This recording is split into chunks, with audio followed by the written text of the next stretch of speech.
All right, today we're diving into what is, no exaggeration, one of the most game-changing arguments in all of Western history. It comes from the Apostle Paul's letter to the Romans. We're going to break down how he built this case that was so powerful, it's been echoing for literally centuries. So, Paul kicks things off with a question that, honestly, everyone asks at some point, right? How can any of us, flawed as we are, possibly be made right with a God who is perfectly just? This is the core problem, the big one, and his letter to the Romans is basically his mic drop answer. And get this, his entire massive argument hinges on one single core idea, an idea that completely flipped the script on the religious and philosophical systems of his time. And believe it or not, it's still shaping our world today. So let's dig in. Okay, so before Paul can even get to his big solution, he has to make sure everyone's on the same page about the problem. And his starting point is pretty bold. He argues it's a dilemma that every single person shares. He's basically leveling the playing field, saying nobody gets a head start here. And here's his first major point. According to Paul, everyone, whether you're a Jew following the law or a Gentile who isn't, is in the same boat. We're all equally lost. No one can achieve a right standing with God on their own merits. He says everyone falls short, and because of that, is subject to God's perfect justice, what he calls God's wrath. The bottom line, we all start from the exact same place, and it's not a great. And now, here comes the twist. This is the radical turn in his whole argument. I mean, think about it. In a world completely built on earning favor from the gods through sacrifices and rituals, Paul just says, nope. The solution isn't something we do, it's something that's given. It's a gift. And he uses three really powerful ideas pulled straight from the Old Testament to describe what this gift is all about. First up, redemption. Now, this is a word straight out of the marketplace. It's the price you'd pay to set a slave free.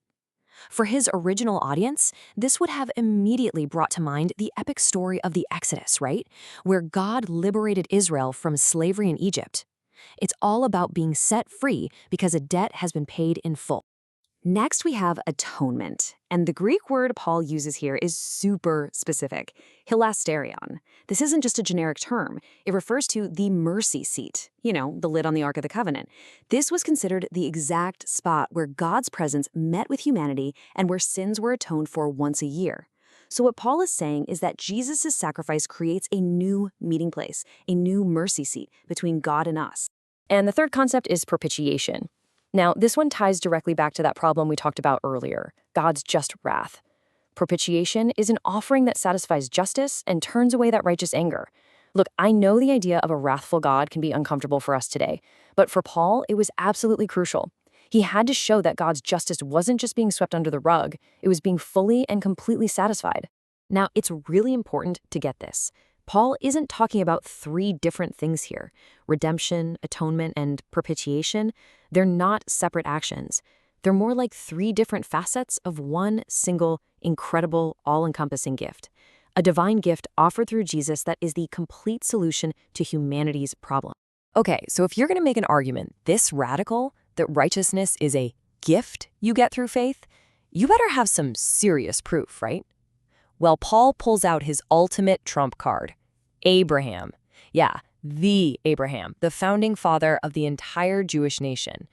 This is just a masterstroke. He uses the most revered figure in their history to completely take apart the idea of earning your way to God. So Paul lays out this really clear choice. Think about it. If Abraham's righteousness was something he earned by his actions, well, then it's like a wage he's owed, right? And he'd have every right to boast about it. But what if it was given to him based on his faith? Well, then it's a gift. And you can't really boast about a gift you just received, can you? The key to his whole point here is a specific Greek word he uses, lokozomai. And as scholars like Dr. Craig Keener point out, this is straight up an accounting term. It means to credit to an account or to reckon. So righteousness wasn't like a paycheck Abraham earned. It was a credit that God himself applied to Abraham's ledger, purely out of grace. And this next part, this is Paul's knockout punch. He just lays out the timeline straight from the book of Genesis. In Genesis chapter 15, Abraham believes God's promise, and bam, that faith is credited to him as righteousness. Now hold on, it's not until Genesis 17, we're talking at least 13 years later, that Abraham gets circumcised, which was the number one work associated with the covenant. You see what he did there? It's brilliant. This proves his whole point. Faith came first. The physical act, the work of circumcision, didn't make him righteous. It was just an outward sign, like a seal on a document, of the righteousness he already had because of his faith from years before. For his audience, this would have been absolutely mind-blowing, a total reordering of everything they thought they knew.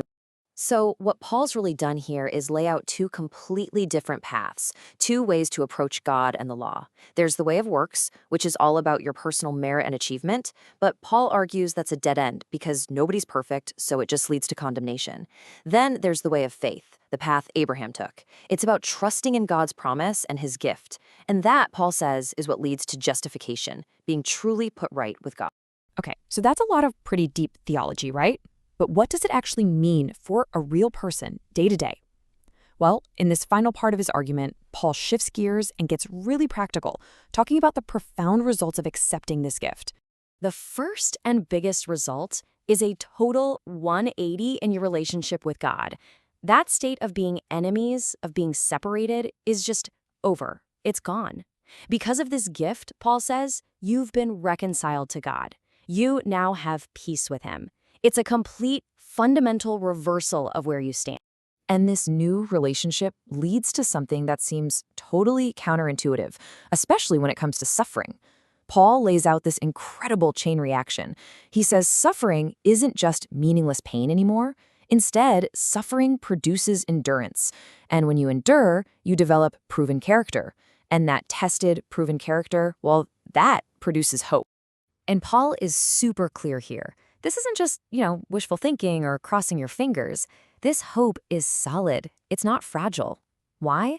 Because its foundation is anchored in a real historical event, the ultimate demonstration of God's love on the cross. It's based on something God has already done, not on how we might feel tomorrow or what our circumstances look like. All right, so let's just quickly recap this incredible argument. Paul starts by framing a universal problem, this rift between us and a just God. Then he presents the solution, not as something we earn, but as a gift he describes as redemption, atonement, and propitiation. He then brings in Abraham as his star witness to prove that this gift has always been received through faith, not works. And the result? Peace with God, and a hope that can even endure suffering. Wow. And all of this leaves us with a pretty big question to think about. I mean, Paul's argument about grace versus merit, faith versus works, it has profoundly shaped Western thought on justice, forgiveness, and human value for 2,000 years.